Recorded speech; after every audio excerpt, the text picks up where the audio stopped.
নমস্কার বন্ধুরা, ভৌতিক রহস্য চ্যানেলে তোমাদের সবাইকে স্বাগত। বরফে ঢাকা এক নিস্তব্ধ রাত, চারদিকে শুধু হিমেল বাতাস আর অন্ধকার। কিন্তু সেই রাতেই এমন এক ঘটনা ঘটেছিল যার কথা মনে পড়লে আজও গা শিউরে ওঠে।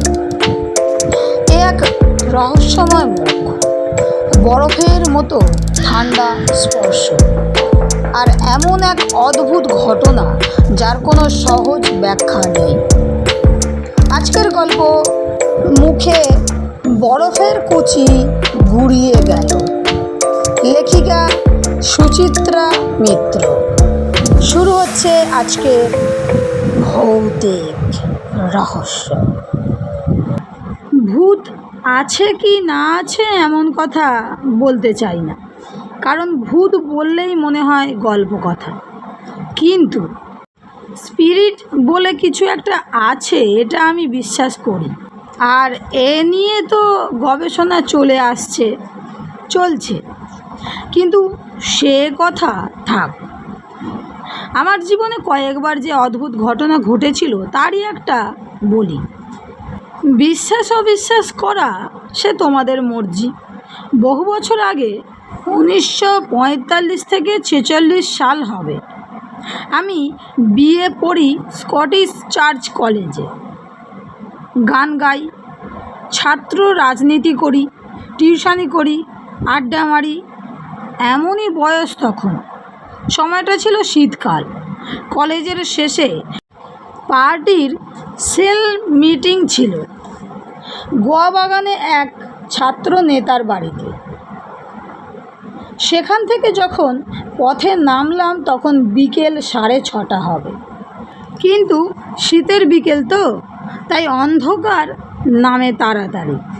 গোয়া বাগানের কাছেই সাহিত্য পরিষদ স্ট্রিট। সেখানে আমার সহপাঠিনীকে ইকোনমিক্সের একটা বই, কিছু নোটস দিয়ে বাড়ি ফিরব, এমনই বলা ছিল বাড়িতে। এখনকার কথা বলতে পারি না, কিন্তু তখন সাহিত্য পরিষদ স্ট্রিট ছিল খুবই সরু আর নোংরা। যাই হোক, বন্ধুর বাড়িতে কাজ এবং আড্ডা সেরে যখন রাস্তায় বেরুলাম তখন রাত প্রায় 8:30। বাড়ি ফিরলে কপালে বকুনি আছে নির্ঘাত, ফলে জোর কদমে হাঁটা শুরু করলাম। ওই সাহিত্য পরিষদ স্ট্রিট ধরে এঁকে বেঁকে কিছুটা হাঁটলেই কর্নওয়ালিস স্ট্রিট। তারপর 2B বাস ধরে ভবানীপুরের বাড়িতে। তখনও কলকাতা শহরে কিছু কিছু রাস্তায় গ্যাসের আলো জ্বলত। সন্ধ্যের একটু আগেই কাঁধে মই নিয়ে লোক এসে গ্যাস জ্বালাতো, আবার ভোরবেলা ওইভাবে এসেই নিভিয়ে যেত। এ রাস্তায়ও গ্যাসের আলো। একে শীতের রাত্রি, তাই গ্যাসের আলো। পথটা খুব আলোকিত নয়। একটা গ্যাস পোস্ট থেকে আর একটা দূরত্বের মধ্যে শীতের রাতের ধোঁয়াশা এবং ঘন অন্ধকার জমাট বেঁধেছিল। একটু হয়তো অন্যমনস্কই ছিলাম। হঠাৎ মনে হলো পেছনে কে জানি আসছে।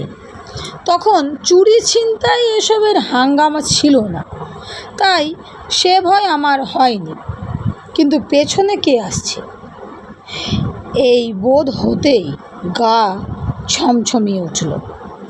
আমি ভীতু, এ বদনাম আমার নেই। ছোট থেকেই আমি ডাকাবুকো, কিন্তু সে রাত্রিরে কি যে হলো। ঘাড় ফিরিয়ে পেছনে দেখব যে, তাও পারলাম না। মনে হলো ঘাটটা যেন স্ক্রু দিয়ে আটা। হাঁটার বেগটা বাড়ালাম। একটা গ্যাস পোস্ট পেরিয়ে জমাট অন্ধকারের কবলে, আর ঠিক সময়েই পেছনে, কি বলবো তাকে আজও জানি না, প্রাণীটি হনহনিয়ে আমাকে পেরিয়ে চলে গেল। ওরে বাস, কি ঢ্যাঙা! আপাদমস্তক সাদা কোনো কাপড়ে জড়ানো, বোধ করি শীতের জন্যে। আর পাশ দিয়ে যখন গেল তখন যেন মুঠো মুঠো বরফের কুচি আমার ওপর ছড়িয়ে গেল। আমি দাঁড়িয়ে পড়লাম, চোখ দুটো রইল সামনের গ্যাস পোস্টের দিকে। প্রাণীটিকে ওই আলোয় আর একবার দেখবার ইচ্ছে, কিন্তু ওমা, গ্যাসের আলোয় যাবার আগেই প্রাণীটি কোথায় উবে গেল। উবে গেল বলছি এই কারণেই যে তাকে আর আলোর তলায় দেখলাম না। যুক্তি দিয়ে মনকে বোঝালাম হয়তো কোনো বাড়িতে ঢুকে গেছে, নয়তো বা আশেপাশের কোনো গলিতে। জোরে হাঁটা শুরু করলাম, কিন্তু কোথায় কি। আমার বাঁ পাশে একটা খাটাল আর ডান পাশে একটা বাড়ির উঁচু টানা দেয়াল, এছাড়া কোনো বাড়ির দরজা বা সরু গলি নেই। তারপর বুকের ধকধকানি মাথায় বয়ে কেমন করে যে বড় রাস্তায় এসে পড়লাম তা মনে নেই। বলতে পারেন চোখের ভুল, হতে পারে, কে জানে, যেমন ধরুন না কেন। এই যে সারাদিন কাজের পর রাত 12টায় টেবিল ল্যাম্প জেলে যখন লেখাটা লিখছি, মনে হচ্ছে কে যেন ঠিক আমার পেছনে দাঁড়িয়ে কি লিখছি পড়ছে। ঠান্ডা নিঃশ্বাসও আমার গালে লাগছে, কেমন যেন একটা আনক্যানি ফিলিং। একে কি বলবে তোমরা?